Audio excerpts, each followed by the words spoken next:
exaltamos al que es digno de alabanza. En las costas de los mares levantamos un sonido de esperanza. Aclamamos, aclamamos, hacemos oír la voz de su alabanza.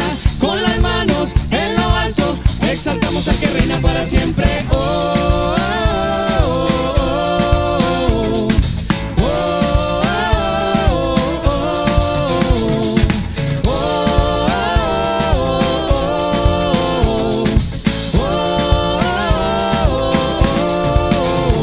Subamos a adorar en el monte de Sión. Es el gozo de toda nación, donde la tristeza es gozo, el llanto es alegría. Subamos a adorar al gran Rey. En los montes, en los valles, exaltamos al que es digno de alabanza. En las costas de los mares, levantamos un sonido de esperanza. Aclamamos, aclamamos, hacemos oír la voz de su alabanza.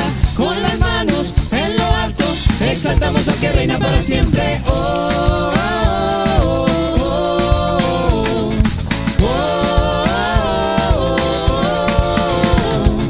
oh, oh,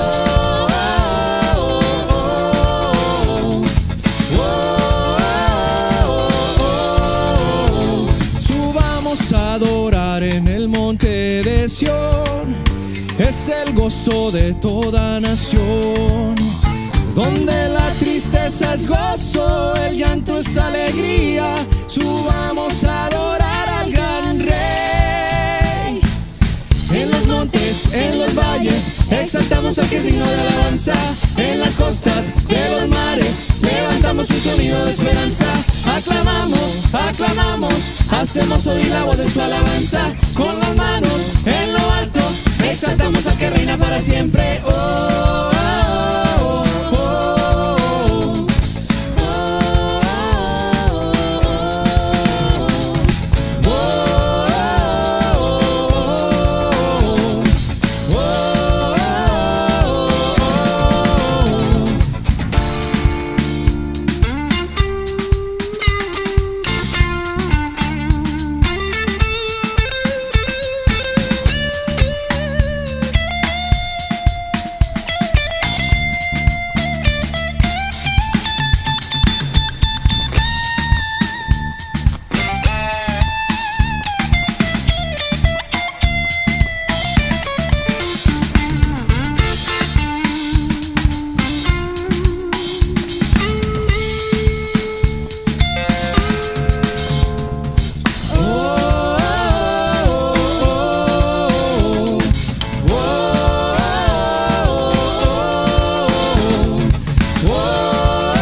Exaltamos al que es digno de alabanza. En las costas de los mares, levantamos un sonido de esperanza. Aclamamos, aclamamos, hacemos oír la voz de su alabanza.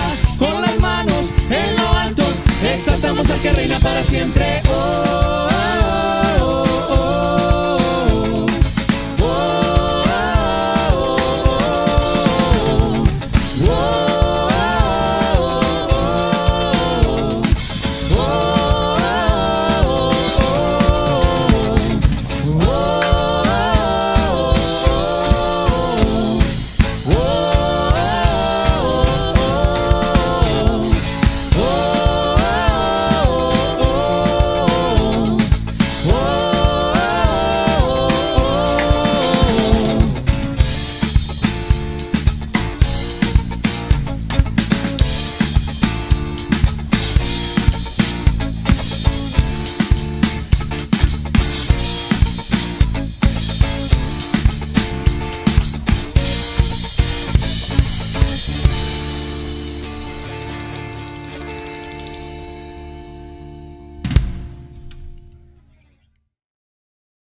Hola familia, muy buenos días a todos. Es un privilegio nuevamente estar aquí con ustedes esta mañana, este domingo 13 de febrero. Espero de todo corazón mañana la paz es increíble con tu familia y amigos en el Día de la Amistad.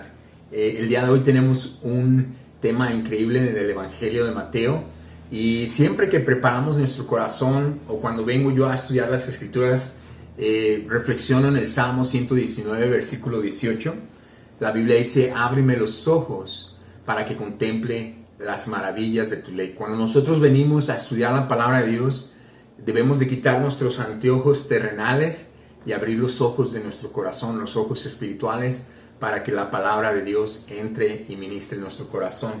Y el día de hoy va a ser increíble, yo te pido que te prepares, va a ser increíble, hay una clase increíble por parte de nuestro Señor Jesucristo. Y vamos a continuar con la cuestión de las parábolas. Si te recuerdas, la clase anterior vimos Mateo 13, que era la parábola del sembrador. Y recordemos que la palabra parábola o parabolé en el griego era un estilo de enseñanza, el cual nuestro Señor Jesucristo transiciona aproximadamente en su tercer año de ministerio. Las palabras que estudiaremos o parábolas que estudiaremos el día de hoy son parábolas fuertes. La realidad es que son parábolas que hablan acerca de condenación. Es decir, ¿a dónde irá la persona después de que él muera, él o ella? Si no está con Dios, ¿en dónde pasará el tiempo la persona? Y Jesús nos llama a reflexionar, a que pensemos en dónde estamos el día de hoy con Él. ¿Estamos listos para disfrutar nuestra eternidad cerca de Él, en el cielo, o apartado de Él, en ese lugar donde habrá crujir y rechinar de dientes? Y es muy importante que tú te hagas esa pregunta, porque pocas veces pensamos en la eternidad, muchas veces pensamos en la renta, hay que pagar el carro, ya se descompuso el boiler y nos llenamos de infinidad de cosas que mantienen nuestra mente y nuestro corazón ocupado en el día a día a las cosas que competen a la tierra. Pero el día de hoy quiero llamarte a poner tu corazón y poner tu mirada en el cielo y que podamos juntos aprender estas parábolas que nuestro Señor Jesucristo habló. Así es que sin más ni más, acompáñame a hacer una oración para empezar nuestro estudio o continuar nuestro estudio en Mateo 13. Acompáñame a orar, por favor. Padre, te damos tantas gracias por el tiempo que nos permites disponer esta mañana y gracias por tus escrituras que nos traen una tremenda dirección y enseñanza a la vida de cada uno de nosotros. Agradezco por tu iglesia y los amigos que nos visitan. Padre, que ellos puedan sentirse conectados tanto conmigo, Dios, como con tu palabra, pero por sobre todo que podamos sentirnos conectados contigo, Señor. Gracias por el amor que nos muestras a través de nuestro Señor Jesucristo, y es en su santo nombre, Padre, que te elevamos esta oración. Amén. Amén. Pues vamos sin más ni más a entrar de lleno en nuestra clase. Vamos a continuar en Mateo 13, versículo 24 al 30. Ahora vamos a leer lo que se conoce como la parábola de la mala hierba. Versículo 24, la Biblia dice: Jesús les contó otra parábola. El reino de los cielos es como un hombre que sembró buena semilla en su campo. Pero mientras todos dormían, llegó su enemigo y sembró mala semilla entre el trigo y se fue. Cuando brotó el trigo y se formó la espiga, apareció también la mala hierba. Los siervos fueron al dueño y le dijeron: Señor, ¿no sembró usted una semilla buena en su campo? Entonces, ¿de dónde salió la mala hierba? Esto es obra de un mal enemigo, les respondió. Le preguntaron los siervos: ¿quiere usted que vayamos a arrancarla? No, les contestó. No sea que al arrancar la mala hierba arranquen con ella el trigo. Dejen que crezcan juntos hasta la cosecha. Entonces les diré a los segadores: recojan primero la mala hierba y átenla en manojos para quemarla. Después recojan el trigo y guárdenlo en mi granero. Y mira qué increíble pasaje aquí Jesús hablando a su audiencia. Primero que nada nos habla aquí el tema de que hay un campo, ¿no? En este campo se sembró una buena semilla, pero también vino el enemigo y sembró algo que se conocía como la mala hierba. En la versión Reina Valera, la palabra de Dios dice cizaña. Y quizás tú y yo estamos familiarizados más con ese término de cizaña, ¿no? Podríamos entender lo que Jesús dijo. Muchas veces hemos escuchado la expresión, No invites a tu tío porque mete cizaña, ¿no? Este compañero de trabajo es muy cizañoso. Pensamos en gente que siempre está sembrando algún comentario, alguna situación en nuestro corazón que va a causar división o conflicto o cómo vemos al resto de las personas. Bueno, aquí dice que se había sembrado cizaña en el campo. Recordemos, familia, que cuando Jesús habla en la parábola anterior, la del sembrador, nos explica, se da el tiempo para decir, miren, el campo es el mundo, ¿verdad? El sembrador es el Hijo del Hombre, el Hijo de Dios, refiriéndose a sí mismo. La semilla es la palabra de Dios. Y tomando esos explicación que Jesús ya dio previamente en este capítulo, nosotros debemos de pensar que de igual manera el campo es el mundo, donde Dios nos está mandando a sembrar en el corazón de las personas la palabra del Evangelio. Es importante, ¿por qué hago nota de eso? Una mala interpretación de esta parábola diría que el campo es la iglesia y que dentro de la iglesia crece el trigo, y la hierba mala, la cizaña. Y que de repente dentro de los creyentes de la iglesia de Dios, dentro del pueblo de Dios, Dios va a permitir que vayan juntos y que en algún momento, el día del juicio, Él va a separar los buenos de los malos. Pero esto sería una mala interpretación por el hecho que nosotros acabamos de ver ahorita. El campo no es la iglesia meramente, sino el mundo. Y la palabra de Dios es esa semilla buena que ha sido plantada. Y veremos más adelante la explicación, pero quería que mantuvieras eso en mente. La mala hierba, como dice, fue plantada ¿por quién? Por el enemigo. ¿Ok? Entonces, eso es importante, hermanos. Algo que también es importante es por qué sabemos que la semilla no es la iglesia o el campo no es la iglesia. Bueno, pues porque en Mateo 18, como aprenderemos en unas cuantas semanas más, Dios nos da a la iglesia la autoridad de ejercer la disciplina. Recuerda, en Mateo 18 dice, si tu hermano peca, ¿verdad? Acércate a él. Si le haces ver el mal que él ha hecho y se arrepiente, has ganado a un hermano. Si no, trae a dos o más para que te ayuden. Y si no hace caso a ellos, tráelo dentro de la iglesia. Y si no hace caso a la iglesia, trátalo como un incrédulo. Es decir, Dios nos permite, desde que estamos aquí en la tierra, ejercer esa disciplina. Y nosotros podemos ver cuando un hermano anda mal y se le llama la atención 1, 2, 3, N veces, llega un momento donde parte de amarlos es desconfraternizarlos o pedirles que ya no sean más parte de la iglesia, del pueblo de Dios. No es algo grato, pero es algo que es bíblico y por eso podemos ejercer la disciplina dentro de la iglesia. Ahora, sembrar cizaña era una forma de venganza, ¿verdad? Cuando había tensiones entre los labradores. Por eso lo hacían de noche y no en plena luz del día. Si te das cuenta, aquí dice, pero mientras todos dormían, en el versículo 25, pero mientras todos dormían, no es que los trabajadores que estaban en el campo fueran gente perezosa. Si una vez al terminar su día laboral ellos se iban a descansar y a dormir para recuperar fuerzas para el día siguiente, el enemigo, ¿verdad? Estas personas que querían tomar venganza en la vida real, tomaban este tiempo para sembrar la cizaña y de esa manera no ser descubiertos. Ellos nuevamente no es que fueran perezosos, sino simplemente estaban cansados. Ahora, algo que es importante y que quiero que mantengas en mente, la semilla de trigo y las cizañas son muy similares en sus primeras etapas. No es hasta que crece el trigo que puedes identificar. Se dice que físicamente el trigo se ve café y la cizaña, que es igual nuevamente un tipo de hierba, la mala hierba, crece negra. Pero ya es un punto, como decía aquí Jesús, donde si la arrancas vas a dañar a ambas. Espera que crezcan juntos y en su momento las separarás. Pero ahora veamos la explicación. Vamos a saltar del versículo que acabamos de leer, del versículo 30. Ahora vamos a saltar al versículo 36 y después vamos a regresar nuevamente a leer otro fragmento.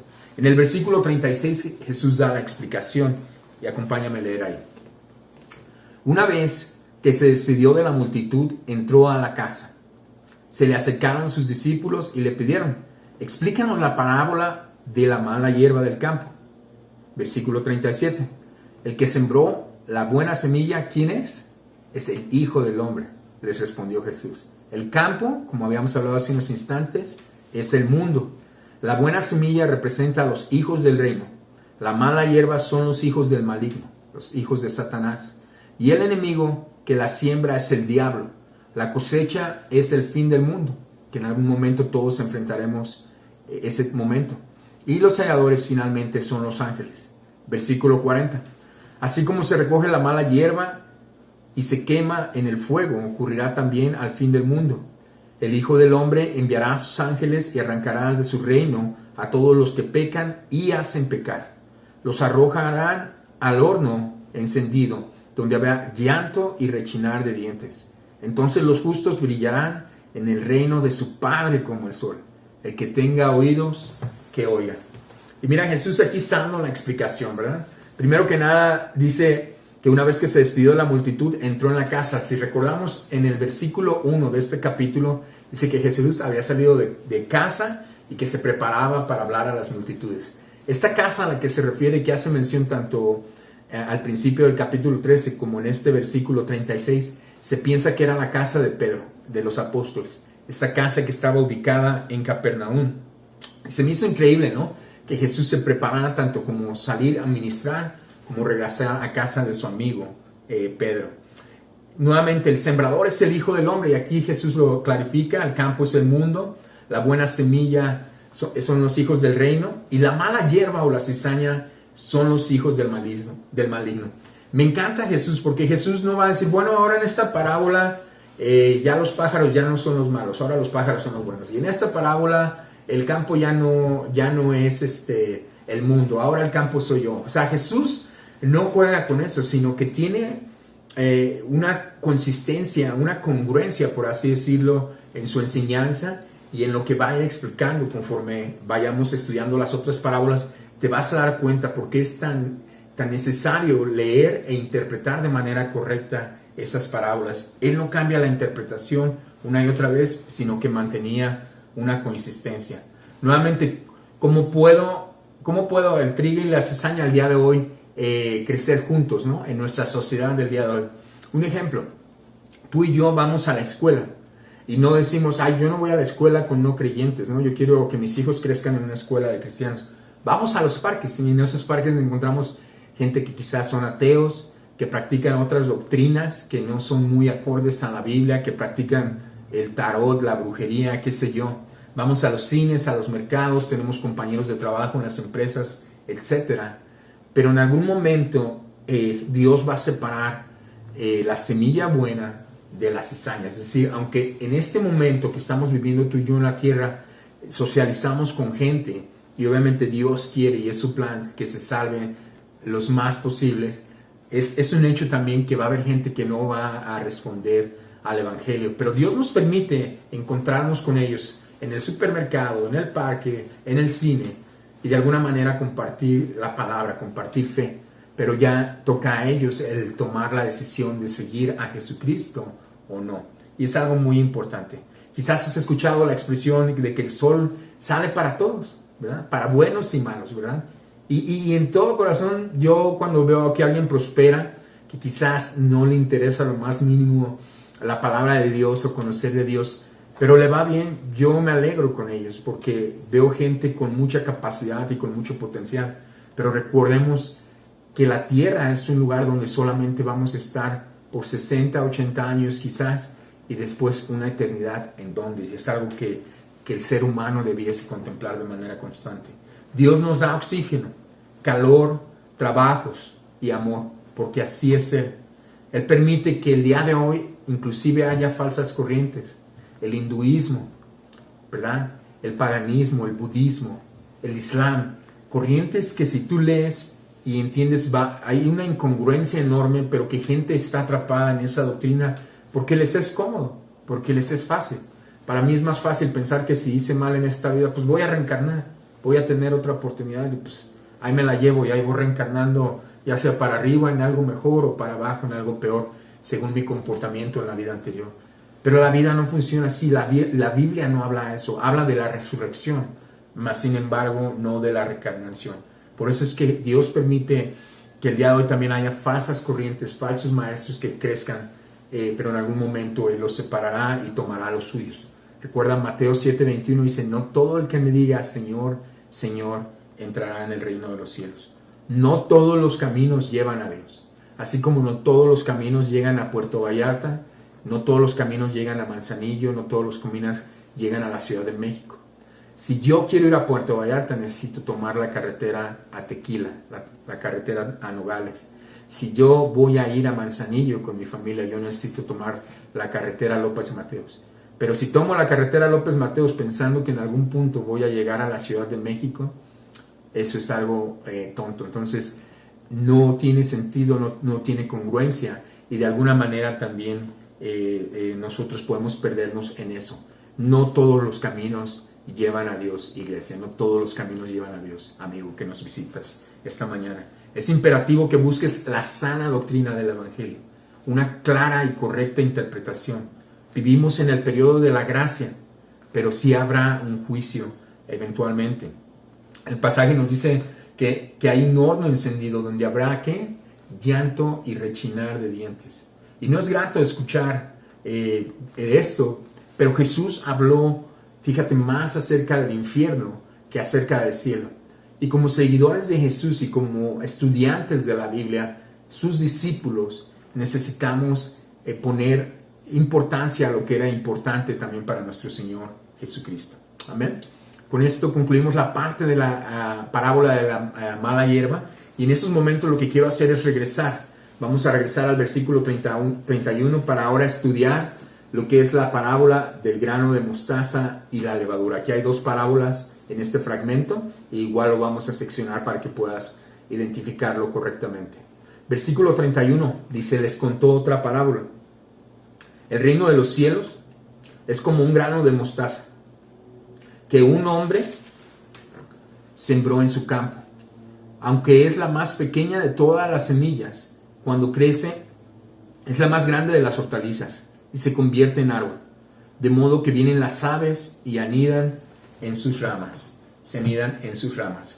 Mira qué increíble pasaje aquí que dice la palabra de Dios que la semilla de mostaza sea la más pequeña de las semillas. No significa que no haya una semilla más chica, y eso es importante porque las hay, sino lo que significa es que entre todas las semillas la de mostaza es muy, muy pequeña.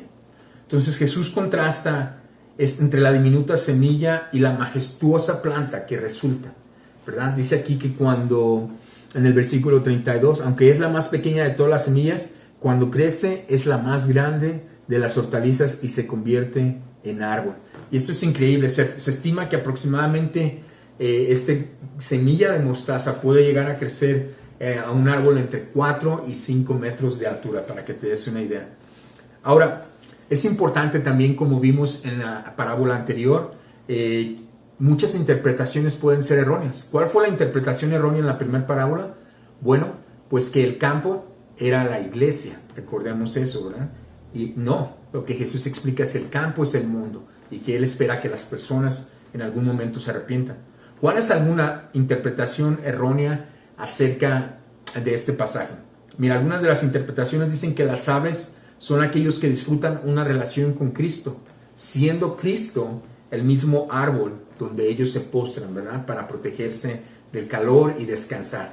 Esta interpretación es errónea y en unos momentos veremos por qué. Pero quizás la habías escuchado y por eso es importante también tratarla.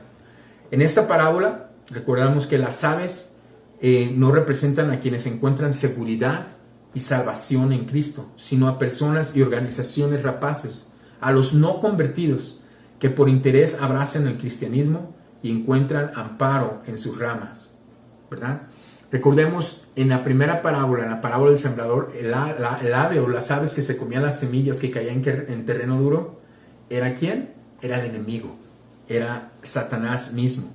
Y bueno, aquí mismo esas personas que en algún momento se acercan o pretenden ser un cristiano o sacar algún beneficio de la iglesia y vivir bajo el follaje de Cristo, o sea, eso es algo erróneo, es una manera muy mala o sucia, pues, con intenciones de corazón de acercarse al Evangelio. Cuando tú y yo nos acercamos al Evangelio es porque entendemos lo que Jesús hizo en la cruz, lo que Él sufrió, y en respuesta a Él tú y yo podemos responder al Evangelio de manera con gratitud y también respondiendo en obediencia y en amor a las enseñanzas a Jesús.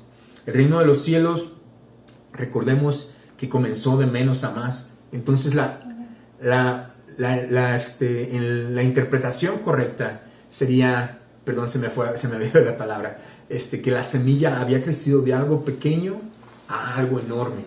Y la interpretación que es más apropiada y más correcta, nuevamente, es que el reino de los cielos había comenzado como algo pequeño a algo más.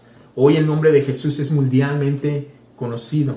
¿Quién iba a decir que algo que empezó anunciándose a través del profeta Juan el Bautista en el río Jordán llegase hasta México, llegase hasta Centroamérica, hasta Asia, hasta China, hasta Europa? El evangelio fue esparcido. Por lo tanto, esta parábola muestra el comienzo insignificante del reino de los cielos, su crecimiento vigoroso. Jesús, una sola persona, llamó ¿quién? A sus 12 apóstoles. De esos 12 apóstoles se estima que él tuvo aproximadamente 120 discípulos a subir, al ascender después de haber sido crucificado y sepultado. Y aún increíble, si tú lees en Hechos 2, dice que 3,000 personas se convirtieron al evangelio. Quiero que te imagines que de una persona creció a 12, a 120, a 3,000 y ahora a los millones de creyentes que hay a través del mundo. Y eso es increíble y ese es el impacto y creo que la correcta interpretación de esta parábola. El reino de los cielos, siendo algo tan pequeño como una semilla de mostaza, ha llegado a ser como ese árbol grande y frondoso donde las aves pueden gozar y reposar en ellas. Pero quiero que tengas esto siempre en mente, porque siempre debemos de buscar la interpretación correcta, debemos de buscar comentarios bíblicos, si no lo que podemos hacer por accidente es torcer las escrituras o dar la interpretación a lo que yo creo o lo que yo pienso. Y necesitamos definitivamente buscar la ayuda. Ahora veamos la parte de la levadura, que también es algo súper interesante. Versículo 33 dice: les contó otra parábola más. El reino de los cielos es como la levadura que una mujer tomó y mezcló en una gran cantidad de harina, hasta que fermentó toda la masa. Jesús le dijo a la multitud todas estas cosas en parábolas. Sin emplear parábolas no les decía nada. Así se cumplió lo dicho por el profeta: hablaré por medio de parábolas, revelaré cosas que han estado ocultas desde la creación. Lo que estaba aquí citando Jesús era un salmo, el Salmo 78, versículo 2 específicamente. Ahora, hablemos un poquito de la levadura. La levadura en el Antiguo Testamento era relacionado con algo negativo. ¿Te acuerdas? Dios les pedía la celebración de los panes sin levadura, tengan cuidado con la levadura. Siempre es utilizada en el Antiguo Testamento y en el Nuevo Testamento, como veremos, con un contexto negativo. El Evangelio y la Iglesia serían contaminados por falsas doctrinas y la incredulidad. Y el día de hoy lo vemos. Tenemos que tener cuidado. Si esa levadura llega a contaminar la iglesia o una doctrina sana, se puede permear en la iglesia. Quiero que te imagines de repente una doctrina que entra en la iglesia y que dice: no, está bien, tú puedes ser cristiano y pues consumir drogas, ¿no? Consumir marihuana es algo normal porque ya se legalizó, Dios creó la marihuana. Y bueno, podemos torcer las escrituras de tal manera y esa levadura puede fermentar el resto de la masa, el resto de la harina, que sería el resto de los creyentes, el cuerpo de Cristo. Y es muy importante, iglesia, que nosotros estemos al pendiente de esa levadura, de esa enseñanza que puede venir quizás hasta de un mismo hermano en la fe, por su pasado, por sus creencias, por las nuevas cosas que está descubriendo. No pasa nada, vamos a practicar el Reiki, las flores de Bach y el yoga, y mira, vamos a hacer una oración de Om para conectarnos y ya no es necesario que ores a tu Creador. Y todo eso se puede ir permeando de alguna manera dentro de la iglesia y tenemos que tener mucho cuidado. Ahora, Mateo 16:6 nos dice Jesús aquí mismo: tengan cuidado, eviten la levadura de los fariseos y ¿de quién? De los saduceos. Versículo 12 del mismo capítulo. Entonces comprendieron que no les decía que se cuidaran de la levadura del pan, sino de la enseñanza de los fariseos y de los saduceos. La enseñanza siempre va a ser clave. La enseñanza y la sana doctrina deben de ir de la mano. Lo que tú y yo aprendamos debe de ser, debe de empatar y de compaginar con lo que las escrituras nos enseñan. No la escritura decir algo y mi vida mostrar algo totalmente diferente. ¿Cómo podemos verlo esto? A veces un testimonio que escuché hace 1 año, 2 años aproximadamente, en las iglesias, nuestras iglesias de México, se empezaron varios hermanos a meter en el rollo de ser judíos mesiánicos, y la verdad toda esa se empezó a permear. Cuando menos se dieron cuenta, un 30-40% de la congregación ya estaba metido en todos estos rollos, ¿no? Y de igual aquí en Guadalajara podemos caer en ese error si no cuidamos de la iglesia y de lo que los hermanos están de manera consciente o inconsciente introduciendo a la iglesia. Ahora, aquí hay otra interpretación, al igual que la parábola del grano de mostaza. Se puede pensar que el grano creció, que el grano de mostaza creció y es algo externo, algo que tú y yo podemos ver. Se dice que se convirtió en un árbol enorme, en una hortaliza gigante de 4 o 5 metros, pero que la levadura era algo interno. Esta es otra interpretación nuevamente, que era algo interno y que el crecimiento iba viniendo de adentro hacia afuera, ¿no? En la fe del cristiano. Pero nuevamente en el Testamento, en el Antiguo Testamento, siempre la levadura va a ser usada como algo que contaminaba, y por eso nos vamos a ir por la primera interpretación, por el patrón. Espero que esto no sea confuso, sino por el contrario, que a lo mejor tú ya habías escuchado esta interpretación que mencioné al final, de algo interno, que debe haber un cambio, un crecimiento interno hacia nuestro Señor Jesucristo, y por eso era necesaria la levadura. Pero si lo ves a la luz de las Escrituras y otros pasajes, nuevamente, que es la manera en cómo debe ser interpretada, nos daremos cuenta que la levadura siempre era usado en un contexto negativo. Siempre que tengas alguna duda, siempre trata de interpretar a la luz de las Escrituras y traerá mucha claridad. Amén. Vayamos ahora al siguiente versículo. Vamos a regresar al versículo 44, y ahí Jesús va a hablar ahora 2 parábolas también juntas. Las voy a leer juntas, y eso se me hizo increíble. La verdad es que tocó mucho mi corazón este pasaje. Me pude conectar mucho con lo que Jesús estaba hablando. Son la parábola del tesoro escondido y de la perla. Leamos ahora capítulo 13, versículo 44. El reino de los cielos es como un tesoro escondido en un campo. Cuando un hombre lo descubrió, ¿qué hizo? Lo volvió a esconder. Y lleno de alegría fue y vendió todo lo que tenía y compró ese campo. También se parece el reino de los cielos a un comerciante que andaba buscando perlas finas. Cuando encontró una de gran valor, fue y vendió todo lo que tenía y la compró. ¿Ok? Bueno, mira, la tendencia cuando tú lees primero, y yo me incluyo, le he cometido ese error. Cuando lees este pasaje dice que el reino de los cielos es como un tesoro escondido en el campo. Entonces nosotros pensamos, bueno, cuando llegamos a la fe, nosotros descubrimos a Jesús, descubrimos la palabra de Dios, y fue algo que transformó nuestras vidas.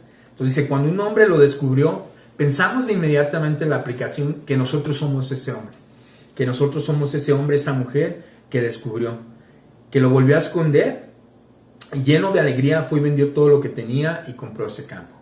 Pero mira, primero que nada, nosotros no somos ese hombre. Recordamos quién era el hombre en la parábola del sembrador y de la mala hierba.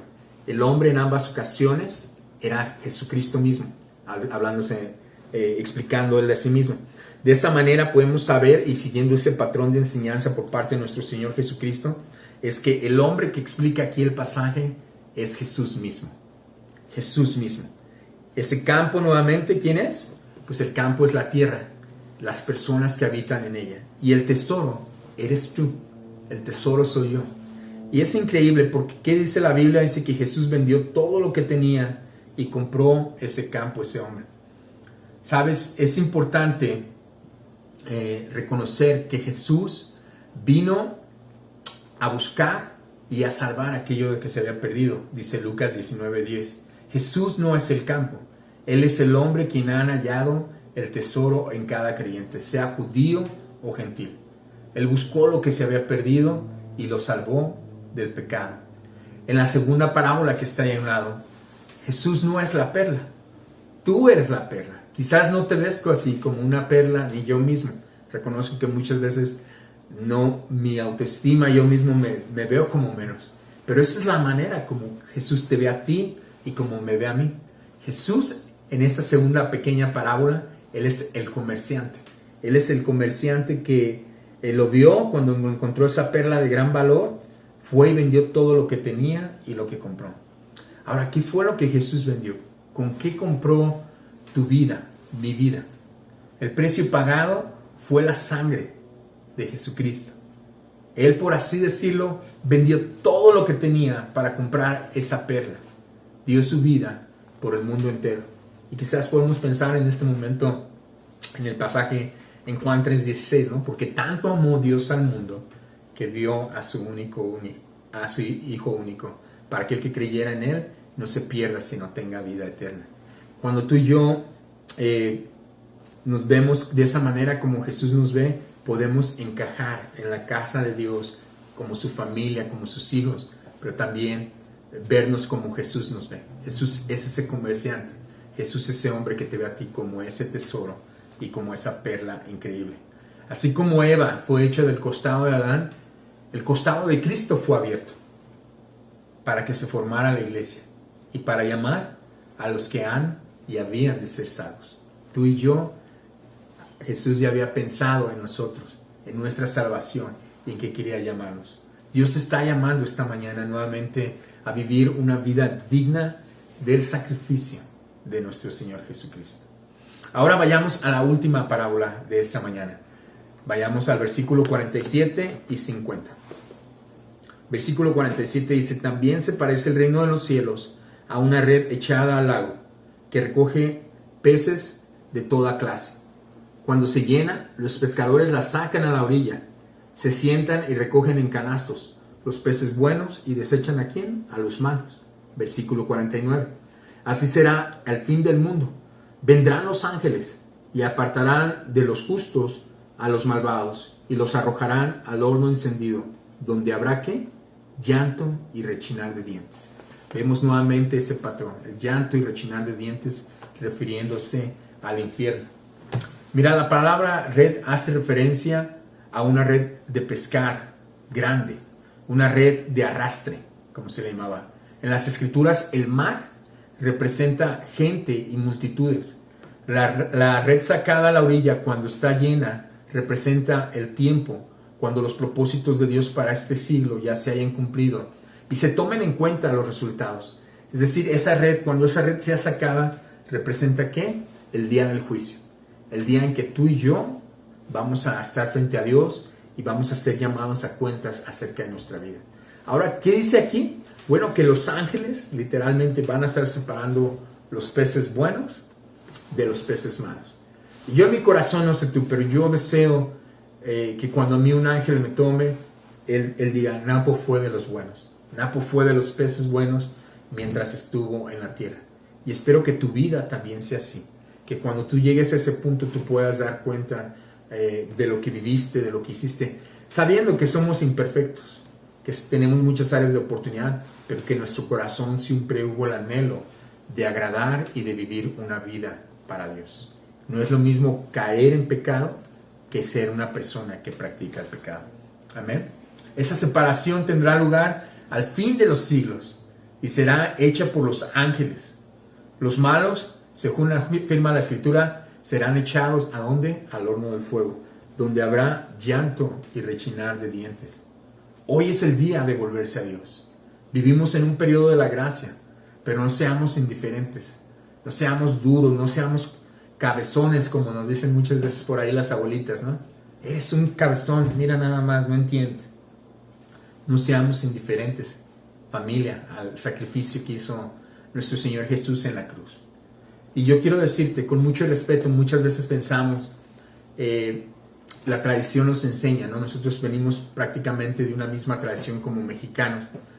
Enterramos a nuestro muerto y después de ahí les rezamos por 9 días. Lo conocemos como novenario, presentamos indulgencias. Pero la Biblia no enseña eso. Yo no encuentro un lugar en la Biblia donde diga, después de embalsamar, después de sepultar o después de cremar a tu muerto, empieza este proceso para que él sea vindicado y sea aceptado en el reino de los cielos. No es así. Esa persona, mientras estuvo en vida, tomó decisiones y cada decisión tiene consecuencia. Claro, mi anhelo y el anhelo de cada familiar cuando perdemos un amigo, un familiar querido, es que ellos estén en el cielo. Pero sabes que no podemos tener una certeza de decir, no te preocupes, ya está en el cielo. Tampoco decir, ya está en el infierno, porque obviamente no nos corresponde. No nos corresponde ni a ti ni a mí.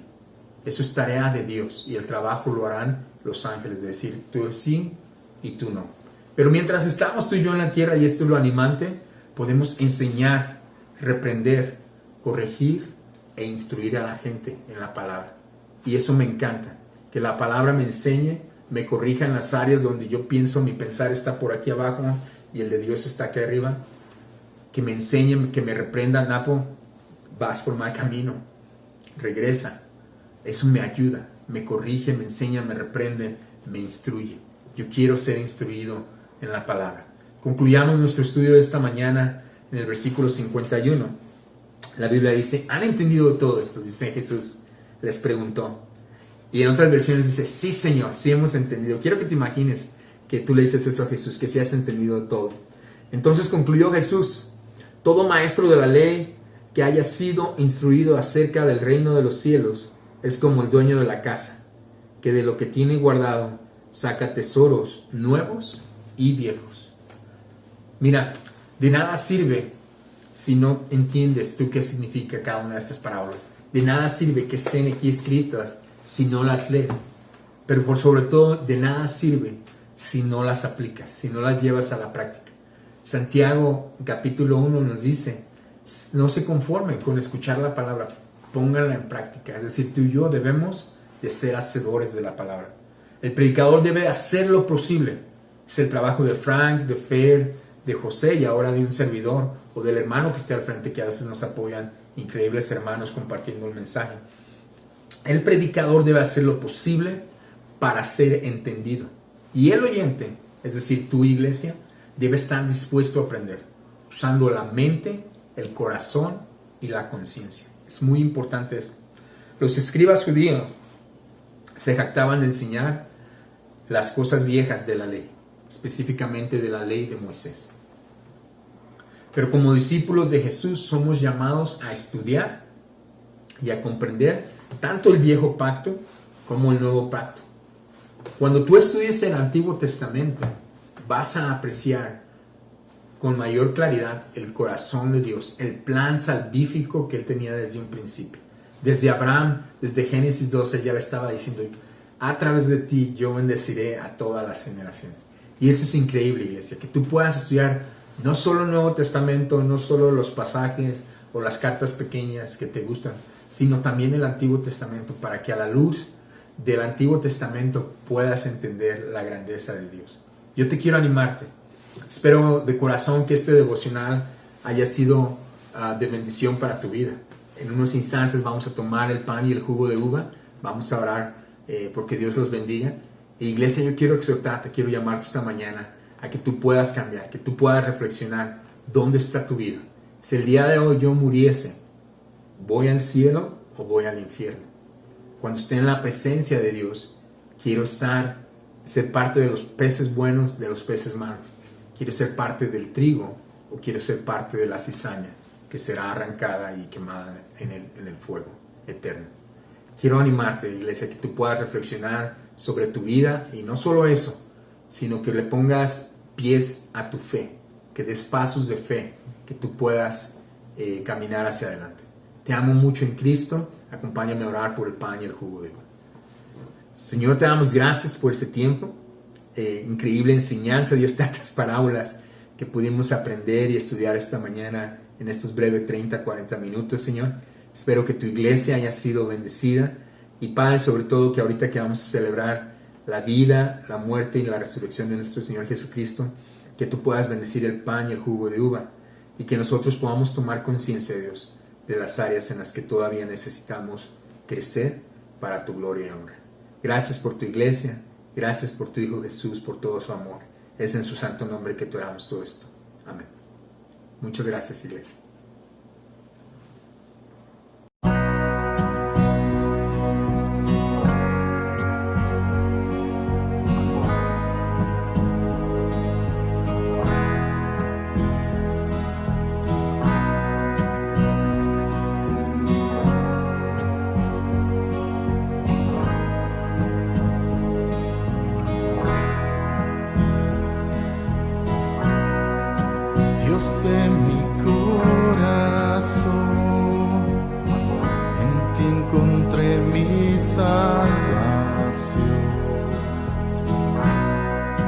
gloria y majestad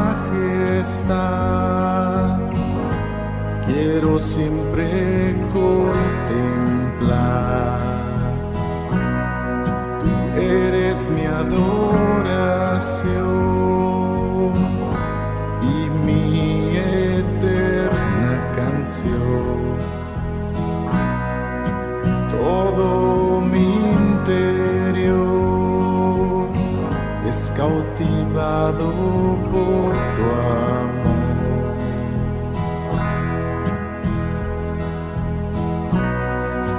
Eres Dios eterno, solo tú eres bueno, Dios incomparable eres tú. Nunca me separaré de tu gran amor, eres mi Señor, mi Salvador.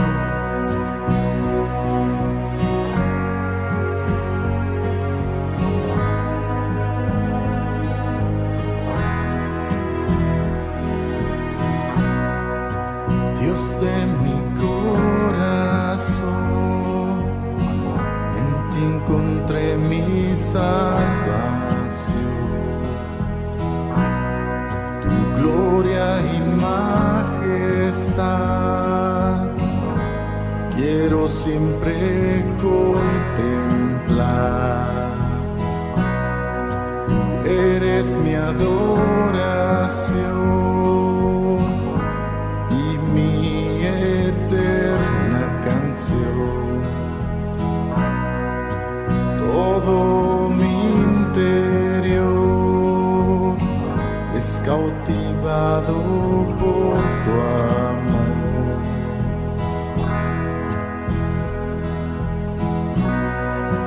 Eres Dios eterno, solo tú eres bueno, Dios incomparable eres tú.